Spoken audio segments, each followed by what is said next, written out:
Hi folks, this is part 2 of the basic essays video tutorial. We've already talked about introductions and more specifically the thesis statements and introductions, and now we're going to talk more about the body paragraphs. Now this is actually just a very brief summary of body paragraphs because essentially they're pretty much the same as the individual paragraphs we talked about before. Now, the body paragraph supports the thesis statement, the main idea. So just like the supporting statements described the topic sentences in regular paragraphs, the body paragraphs support the thesis statements in an essay. Now within the body is a set of paragraphs. Now the basic 5-paragraph essay has roughly 3 body paragraphs. Now, of course, you don't always have to have 3 body paragraphs. You can have more and you can have fewer. It's just a general guideline. Each paragraph contains one idea. Of course, this is represented by the topic sentence. So this one idea supports the thesis. So each paragraph contains one idea, and that one idea supports the thesis. These paragraphs should be around 4 to 9 sentences, could be more or less depending on the need. Just like with the regular paragraphs that we talked about before. There aren't that many differences. However, one of the differences is that it's not self-contained, and so it is connected to the paragraphs before and after it.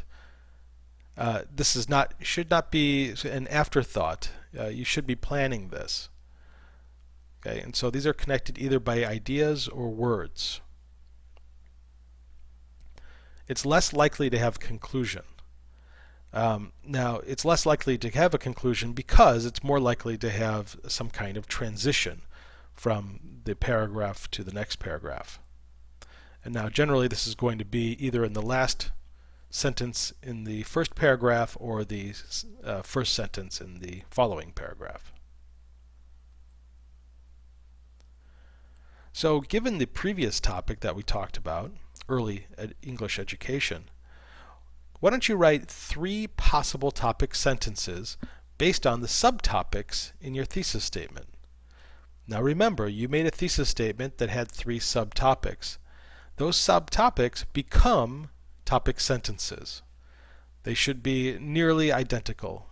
In your thesis statement, they may just be represented by one word or a short phrase, but for the topic sentence, you'll make that into some kind of sentence. All right, so take a moment and do that. Now we'll work more with those topic sentences later as we start building our body paragraphs. But for now, let's leave it at that because, like I said, these body paragraphs are very similar to the paragraphs that we spent so much time with before. Let's move on to the conclusion, which is certainly different.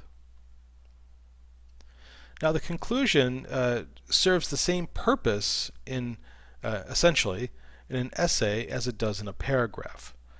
So you'll be doing the following things, but you won't just be doing one, you'll be doing a combination of them. So the conclusion signals the end of the essay. That's often why you see transitions like in conclusion, to conclude, and so forth. So people want to say that this is the end. It summarizes the thesis and the main supporting ideas. So you're probably going to paraphrase the thesis statement in some way or other. It provides the reader with a final comment on the topic. And some of those are the possible endings, such as a prediction of what might follow. So one could be, if you're talking about early English education, that if we continue to put our children in these early education programs, the quality or of their performance in English will improve over time. You have an outcome that has or will happen. Now, an outcome is directly related to what you were just talking about. It's not so much a prediction in this sense. So, or it's something that has already happened. You could say, because of these things, this has happened. Now, in early English education, I can certainly state that because of early English education, students are arriving at third grade elementary school with quite high levels, a high proficiency of English, even in spoken English, which years ago their predecessors did not have. Third is a call to action or a proposed solution. So in this case, we could talk about policy decisions, we could talk about financial support for early education programs, we could talk about more early education in English in public schools, or so forth.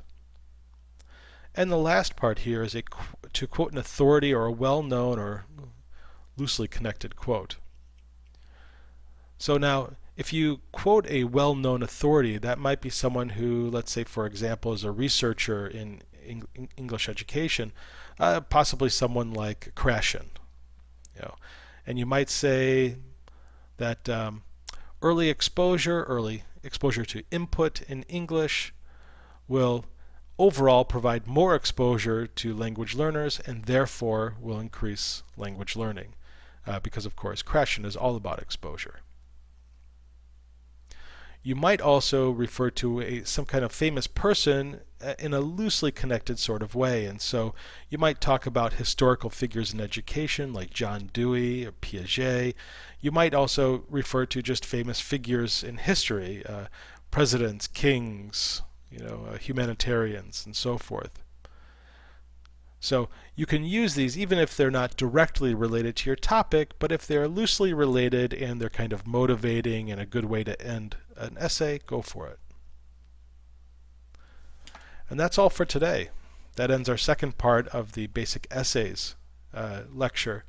What I would like you to do is go back and take a look at what you've written about early English education and think about how you would make a complete, full essay based on that topic. All right, I'll see you later. Bye-bye.